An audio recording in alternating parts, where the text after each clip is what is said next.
حدثنا احمد بن ابي بكر ابو مصعب قال حدثنا محمد بن ابراهيم بن دينار عن ابن ابي ذئب عن سعيد المقبري عن ابي هريرة قال قلت يا رسول الله إني أسمع معك حديثا كثيرا أنساه قال ابسط رداءك فبسطته قال فغرف بيديه ثم قال دمه فدمته وما نسيت شيئا بعده.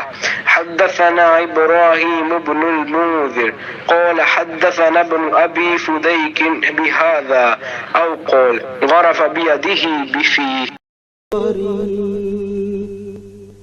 یا رحمت للعالمین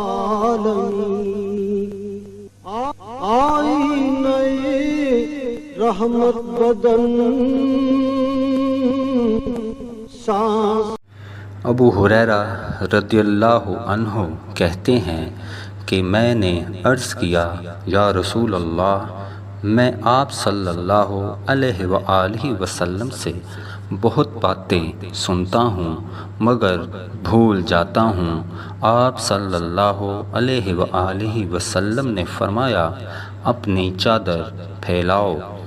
میں نے اپنی چادر پھیلائی. آپ صلی اللہ علیہ وآلہ وسلم نے اپنے دونوں ہاتھوں کی چلو بنائی اور میری چادر میں ڈال دی. فرمایا کہ چادر کو لپیٹ لو. میں نے چادر کو اپنے بدن پر لپیٹ لیا. پھر اس کے بعد میں کوئی چیز نہیں بھولا. صحیح بخاری حدیث نمبر 119. قبضہ تیری پرچھائی کا بینائی پر ادراک پر